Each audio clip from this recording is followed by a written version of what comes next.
Voters are going to the polls in the UK's general election. The opposition Labour Party is the overwhelming favourite to win and end 14 years of Conservative rule. Prime Minister Rishi Sunak made a surprise call for early elections, a decision that is projected to backfire.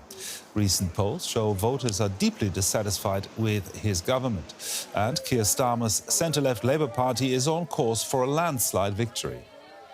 The cost of living and the state of the healthcare system are among the key issues for Britons. Still, Sunak is hoping that he can sway undecided voters. Putting on a brave face. Prime Minister Rishi Sunak leading his centre-right Conservative Party in a political fight that he himself called for and is likely to lose. Many people may want to say the result of this election is a foregone conclusion, but I believe in my bones that it is not, and I think you do too. We do not surrender to Labour. We will fight for every vote. We will fight for our values, and we will fight for our vision of Britain.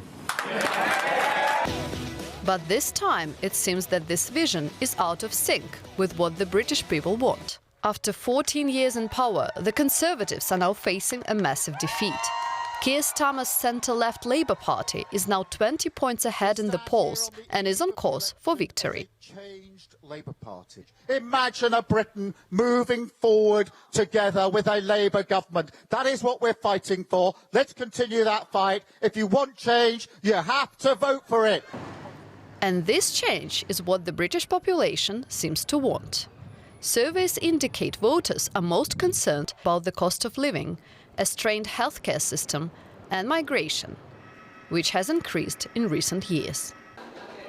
And this last issue plays into the hands of Nigel Farage and his anti-immigration Reform UK party.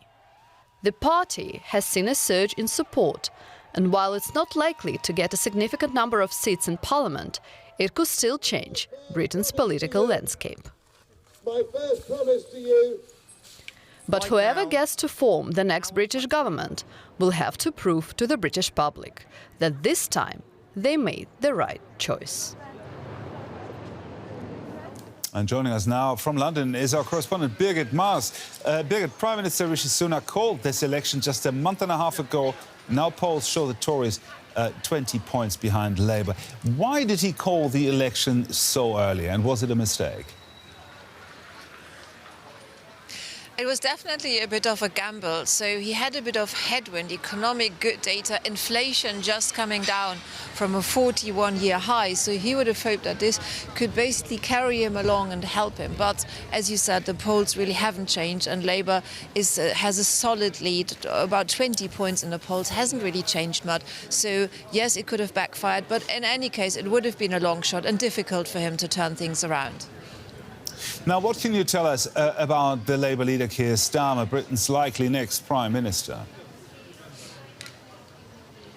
I'm here in Keir Starmer's constituency in central London, and over the past weeks I've tried to engage with people. I've tried to ask them, how would you describe Keir Starmer? And I have to say that it really wasn't very easy. A lot of people couldn't really describe him, characterize him as a little bit boring.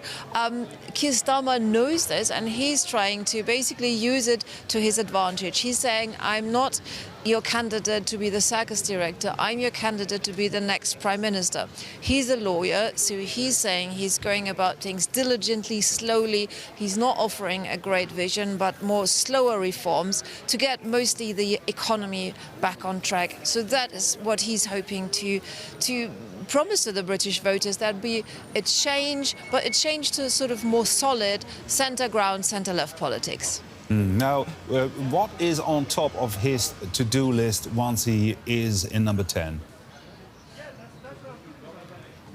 I think really one of his biggest tasks is to regain the trust of voters. Trust in the UK of politics, of politicians, is at an all-time low.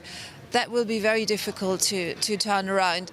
But when it comes to very concrete policies, I think it's the cost of living crisis is the most defining issue for most of British voters. And Keir Starmer has promised to turn the ailing British economy around and to bolster growth. So that, we all know, will not come overnight. It's more like a long-term strategy. And the question is, how is he going to do this in the short term? Public services are crumbling. The health service has over 7 million people on the waiting list. More and more people had to resort to food banks. So there is really a cost of living crisis felt by very many people here in the UK, and they want also short-term answers, not just long-term answers. Birgit, briefly, when can we expect first results? We have the exit polls. That's 10 o'clock UK time, just after 10 o'clock. They're usually pretty reliable, so they will give a direction of travel. And then overnight, the results will come in. So we're expecting that by tomorrow early morning, we will know who the next British Prime Minister will be. Birgit Maass there in London, covering the British parliamentary election for us. Thank you very much, Birgit. And from all that, I'm now joined by political scientist Professor Nicholas Allen from the Royal Holloway University of London. Professor, what have been the defining moments of this election campaign for you? Were there any? Oh, there have been quite a few, from Rishi Sunak's rather wet announcement when he came out into Downing Street and said he was going to the country. Gosh, it was a very long time ago now, but his soaked shoulders. And then Rishi Sunak also calling short his attendance at the D-Day commemorations, the 80th anniversary of commemorations of D-Day. Nigel Farage announcing that he was going to run after all, having said he won't. I mean, it's the things that stand out have really been the negative aspects, particularly from the point of view of the Conservatives, things that have really just sort of hammered home their troubled recent years in office. Now, Labour is expected to win in a landslide, if we're looking at the polls, turning away from the Conservatives in huge numbers. Why is that? I think this election is curious in one way, insofar as the last time Britain voted, there was an overwhelming majority for the Conservatives.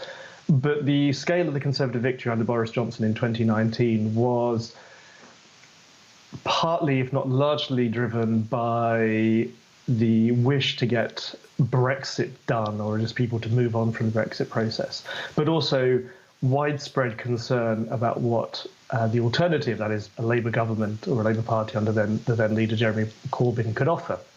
So there wasn't necessarily huge enthusiasm for the Conservatives in 2019. Rather, it was a kind of grudging wish to vote for them.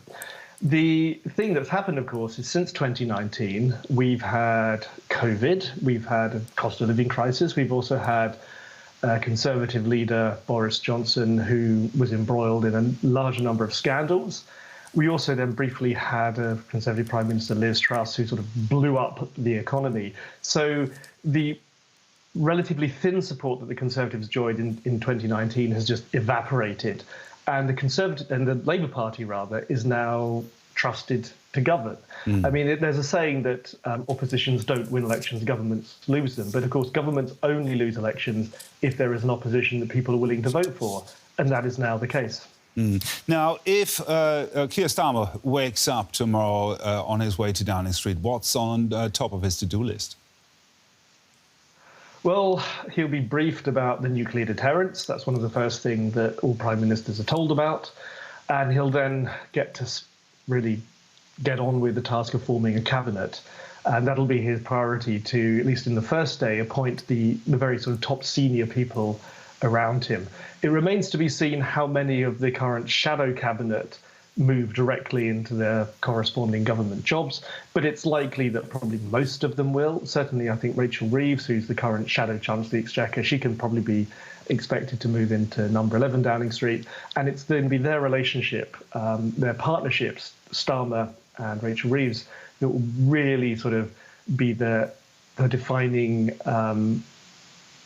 set the defining tone, I think, for the conduct of the government as a whole. You mentioned Brexit earlier. Now, the EU has not really featured in any of the election campaigns, but apparently a growing majority of Britons believes that Brexit was a mistake. What do you think Keir Starmer will do about that?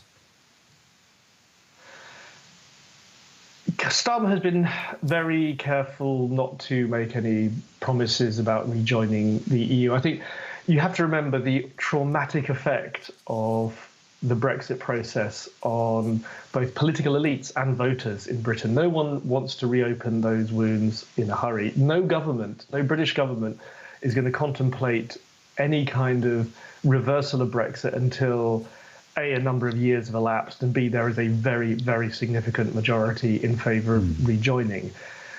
I think the best that can be hoped for those who are sort of minded or would be in favour of Britain rejoining would be essentially just closer partnership and perhaps a gradual shift for Britain sort of really to engage in dialogue with the EU.